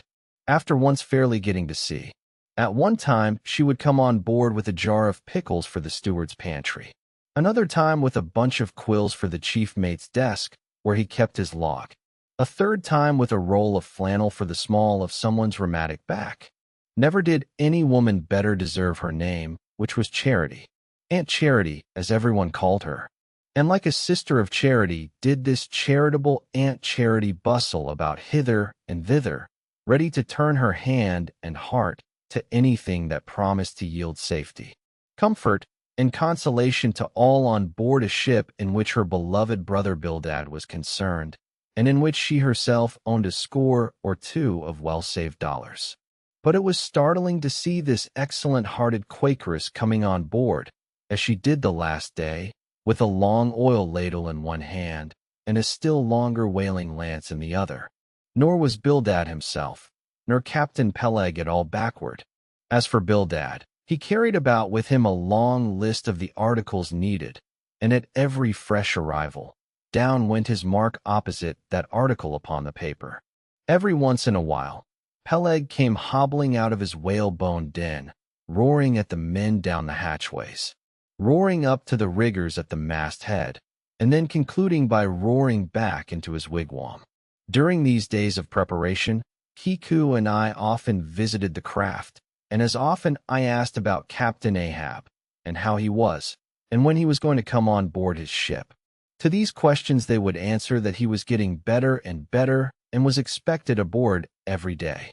Meantime, the two captains, Peleg and Bildad, could attend to everything necessary to fit the vessel for the voyage. If I had been downright honest with myself, I would have seen very plainly in my heart that I did but half fancy being committed this way to so long a voyage, without once laying my eyes on the man who was to be the absolute dictator of it so soon as the ship sailed out upon the open sea. But when a man suspects any wrong, it sometimes happens that if he be already involved in the matter, he insensibly strives to cover up his suspicions even from himself. And much this way it was with me. I said nothing and tried to think nothing. At last it was given out that sometime next day the ship would certainly sail. So next morning Quack and I took a very early start. Chapter 21. Going aboard. It was nearly 6:00, but only gray, imperfect, misty dawn when we drew nigh the warp. There are some sailors running ahead there, if I see right, said I to Kiku. It can't be shadows. She's off by sunrise, I guess. Come on. Avast, cried a voice, whose owner, at the same time coming close behind us, laid a hand upon both our shoulders, and then, insinuating himself between us, stood stooping forward a little in the uncertain twilight, strangely peering from Quag to me. It was Elijah. Going aboard? Hands off, will you? Said I. Looky here, said Kweku, shaking himself. Go away. Ain't going then. Yes, we are, said I. But what business is that of yours? Do you know, Mr. Elijah, that I consider you a little impertinent? No, no, no. I wasn't aware of that, said Elijah, slowly and wonderingly, looking for me to quake with the most unaccountable glances. Elijah, said I, you will oblige my friend and me by withdrawing. We are going to the Indian and Pacific Oceans, and would prefer not to be detained. Edition, you be coming back before breakfast? He's cracked, Kika, said I. Come on. Hello, cried stationary Elijah, hailing us when we had removed a few paces. Never mind him, said I. Quag, come on. But he stole up to us again, and suddenly clapping his hands on my shoulder, said, Did you see anything looking like men going towards that ship a while ago? Struck by this plain matter-of-fact question, I answered, saying, Yes, I thought I did see 4 or 5 men, but it was too dim to be sure. Very dim, said Elijah. Morning to you. Once more we quitted him, but once more he came softly after us, and touching my shoulder again, said, See if you can find him now, will you? Find who? Morning to you. Morning to you, he rejoined again, moving off. Oh, I was going to warn you against, but never mind. Never mind. It's all one. All in the family, too. Sharp frost this morning, ain't it? Goodbye to you. Shan't see you again very soon, I guess, unless it's before the grand jury." And with these cracked words, he finally departed, leaving me for the moment in no small wonderment at his frantic impedance. At last, stepping on board the Pequod, we found everything in profound quiet, not a soul moving. The cabin entrance was locked within, the hatches were all on, and lumbered with coils of rigging. Going forward to the folks, we found the slide of the scuttle open. Seeing a light, we went down, and found only an old rigger there, wrapped in a tattered pea-jacket. He was thrown at whole length upon two chests, his face downwards, and enclosed in his folded armis the profoundest slumber slept upon him. "Those sailors we saw, Queequeg, where can they have gone to?" said I, looking dubiously at the sleeper. But it seemed that when on the wharf, Queequeg had not at all noticed what I now alluded to. Hence I would have thought myself to have been optically deceived in that matter, were it not for Elijah's otherwise inexplicable question. But I beat the thing down, and again, marking the sleeper, jocularly hinted to Queequeg that perhaps we had best sit up with the body, telling him to establish himself accordingly. He put his hand upon the sleeper's rear as though feeling if it was soft enough, and then, without moru, quietly sat down there. "Gracious, Kiku, don't sit there," said I. "Oh, parrot seat," said Queequeg. "My country won't hurt him." Face said I called that his face. A very benevolent countenance then. But how hard he breathes. He's heaving himself. "Get off, Queequeg. You're heavy. It's grinding the face of the poor. Get off, Queequeg. Look, he'll twitch you off soon. I wonder he don't wake."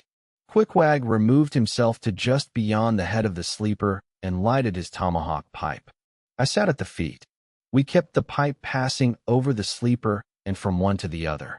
Meanwhile, upon questioning him in his broken fashion, Queequeg gave me to understand that in his land, owing to the absence of settees and sofas of all sorts, the kings, chiefs, and great people generally were in the custom of fattening some of the lower orders for ottomans. And to furnish a house comfortably in that respect, you had only to buy up 8 or 10 lazy fellows and lay them round in the piers and alash. Besides, it was very convenient on an excursion, much better than those garden chairs, which are convertible into walking sticks. Upon occasion, a chief calling his attendant, and desiring him to make a settee of himself under a spreading tea, perhaps in some damp marshy place. While narrating these things, every time Queequeg received the tomahawk from me, he flourished the hatchet side of it over the sleeper's head. "What's that for, Kiku?" "Parry, easy, killy." "Oh, parry, easy." He was going on with some wild reminiscences about his tomahawk pipe, which it seemed had, in its 2 uses, both brained his foes and soothed his soul, when we were directly attracted to the sleeping rigger. The strong vapor was now completely filling the contracted hole. It began to tell upon him. He breathed with a sort of muffledness, then seemed troubled in the nose, then revolved over once or twice, then sat up and rubbed his eyes. "Hello," he breathed at La Saint Hubie, "you smokers?" "Shipped men," answered I. "When does she sail?" "Are you going in her be?" "She sails today. The captain came aboard last night." "What captain?" "Ahab." "Who?" But him in addition, I was going to ask him some further questions concerning Ahab, when we heard a noise on deck. "Hello, Starbuck's Astir," said the rigger. "He's a lively chief mate, that good man, and a pious. But all alive now, I must turn to." And so saying, he went on deck, and we follow addition. It was now clear sunrise. Soon the crew came on board in 2s and 3s. The riggers budded themselves. The mates were actively engaged, and several of the shore people were busy in bringing various last things on board. Meanwhile, Captain Ahab remained invisibly enshrined within his cabin. Chapter 22. Merry Christmas. At length, towards noon, upon the final dismissal of the ship's riggers, and after the Pequod had been hauled for out from the wharf, and after the ever-thoughtful Charity had come off in a whaleboat, with her last gift, a nightcap for Stubb, the second mate, her brother-in-law, and a spare Bible for the steward, After all this, the two captains, Peleg and Bildad, issued from the cabin, and turning to the chief mate, Peleg said, "Now, Mr. Starbucks, are you sure everything is all right?" "Captain Ahab is all ready. Just spoke to him.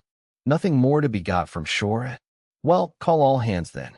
Muster him here, Blastweed." "No need of profane words, however great the hurry," Peleg said. "Bildad, but away with thee, friend Starbucks, and do our bidding." "How now?" Here, upon the very point of starting for the voyage, Captain Peleg and Captain Bildad were going it with a high hand on the quarter-deck, just as if they were to be joint commanders at sea, as well as to all appearances in port. And as for Captain Ahab, no sign of him was yet to be seen. Only they said he was in the cabin. But then the idea was that his presence was by no means necessary in getting the ship underway and steering her well out to sea. Indeed, as that was not at all his proper business, but the pilot's, and as he was not yet completely recovered, so they said. Therefore, Captain Ahab stayed below. And all this seemed natural enough, especially as in the merchant service, many captains never show themselves on deck for a considerable time after heaving up the anchor, but remain over the cabin table, having a farewell merrymaking with their shore friends before they quit the ship for good with the pilot. But there was not much chance to think over the matter, for Captain Peleg was now all alive. He seemed to do most of the talking and commanding, and not Bildad. "Aft here, you sons of bachelors," he cried as the sailors lingered at the main mast. "Mr. Starbucks, drive them astrike the tent." There was the next order. As I hinted before, this whalebone marquee was never pitched except in port, and on board the Pequod for 30 years the order to strike the tent was well known to be the next thing to heaving up the anchor. "Man the capstan." "Blood and thunder." "Jump," was the next command, and the crew sprang for the handspikes. Now, in getting under way, the station generally occupied by the pilot is the forward part of the ship, and here Bildad, who with Peleg, be it known, in addition to his other officers, was one of the licensed pilots of the port, he being suspected to have got himself made a pilot in order to save the Nantucket pilot fee to all the ships he was concerned in. For he never piloted any other Saray. Fort Bildad, I say, might now be seen actively engaged in looking over the bows for the approaching anchor, and at intervals singing what seemed a dismal stave of Somebody to cheer the hands at the windlass, who roared forth some sort of chorus about the girls in Bubble Alley with a hearty goodwill. Nevertheless, not 3 days previous, Bildad had told them that no profane songs would be allowed on board the Pequod, particularly in getting under way, and Charity, his sister, had placed a small choice copy of Watts in each seaman's berth. Meantime, overseeing the other part of the ship, Captain Peleg ripped and swore astern in the most frightful manner. I almost thought he would sink the ship before the anchor could be got up. Involuntarily, I paused on my handspike and told Kiku to do the same. Thinking of the perils we both ran in starting on the voyage was such a devil for a pilot. I was comforting myself, however, with the thought that in pious Bildad might be found some salvation, in spite of his 777th lay, when I felt a sudden sharp poke in my rear, and turning round was horrified at the apparition of Captain Peleg in the act of withdrawing his leg from my immediate vicinity. That was my first kick. Is that the way they heave in the merchant service? He roar edition, "Spring, thou sheep head. Spring, and break thy backbone. Why don't you spring? I say all of you. Spring, quag, spring, thou chap with a red whisker. Spring there, Scotch cap. Spring, thou green pants. Spring, I say all of you, and spring your eyes out." And so saying, he moved along the windlass here and there, using his leg very freely, while Imperturbable kept leading off with his salad. Thinks I, Captain Peleg must have been drinking something today. At last the anchor was up, the sails were set, and off we glid. Edition. It was a short, cold Christmas, and as the short northern day merged into night, we found ourselves almost broad upon the wintry ocean, whose freezing spray cased us in ice as in polished armor. The long rows of teeth on the bulwarks glistened in the moonlight, and like the white ivory tusks of some huge elephant, vast curving icicles depended from the bows. Lank Bildad as pilot headed the first watch, and ever and anon, as the old craft deep dived into the green seas, and sent the shivering frost all over her, and the winds howled and the cordage rang. His steady notes were heard. Sweet fields beyond the swelling flood stand dressed in living green. So to the Jews old Canaan stood, while Jordan rolled between. Never did those sweet words sound more sweetly to me than them. They were full of hope and fruition.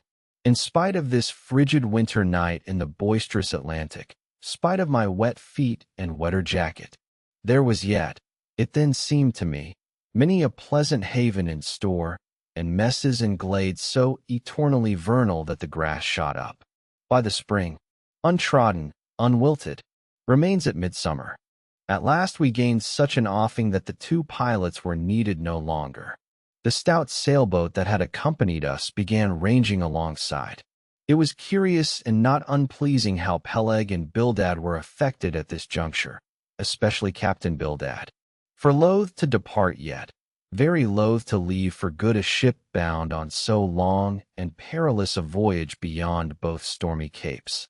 A ship in which some thousands of his hard-earned dollars were invested, a ship in which an old shipmate sailed as captain, a man almost as old as he, once more starting to encounter all the terrors of the pitiless jaw, loath to say goodbye to a thing so every way brimful of every interest to him.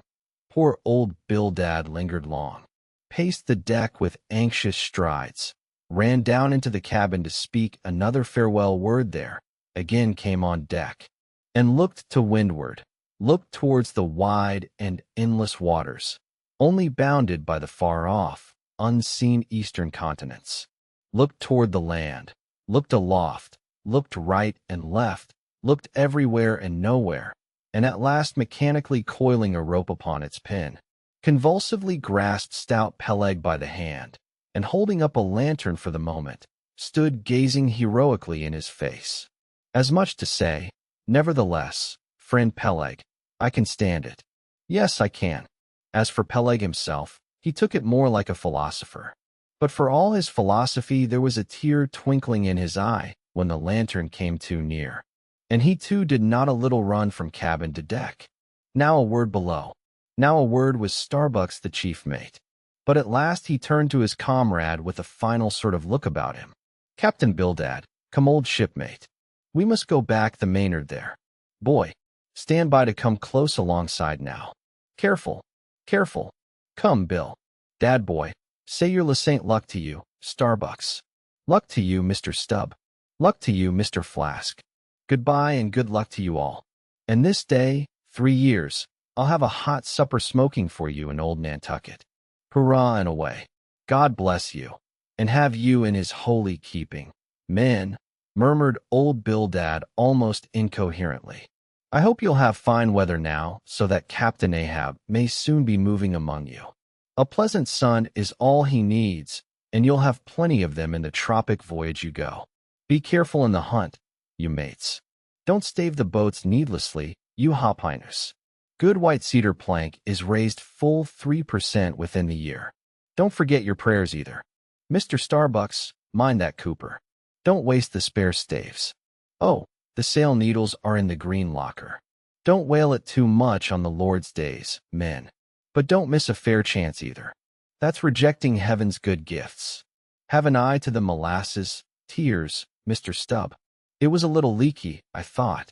If you touch at the islands, Mr. Flask, beware of fornication. Goodbye. Goodbye. Don't keep that cheese too long down in the hold, Mr. Starbucks. It'll spoil. Be careful with the butter. 20 cents the pound it was. And mind you, if come Captain Bildad, stop pavering away. And with that, Peleg hurried him over the side, and both dropped into the boat. Ship and boat diverged in the cold, damp night breeze blew between. A screaming gulf flew overhead. The two hulls wildly rolled. We gave 3 heavy-hearted cheers, and blindly plunged like fate into the lone Atlantic. Chapter 23. The Lee Shore. Some chapters back one Bulkington was spoken of, a tall new landed mariner encountered in New Bedford at the inn, when, on that shivering winter's night, the Pequod thrust her vindictive bows into the cold, malicious waves. Who should I see standing at her helm but Bulkington?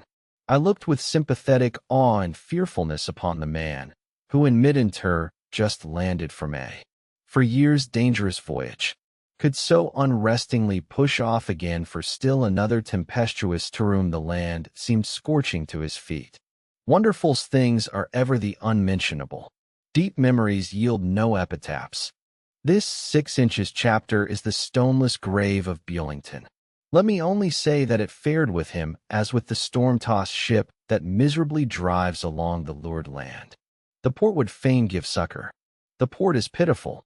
In the port is safety, comfort, hearthstone, supper, warm blankets, friends, all that's kind to our mortalities. But in that gale, the port, the land, is that ship's direst jeopardy. She must fly all hospitality. One touch of land, though it but graze the keel, would make her shudder through and through. With all her might she crowds all sail offshore.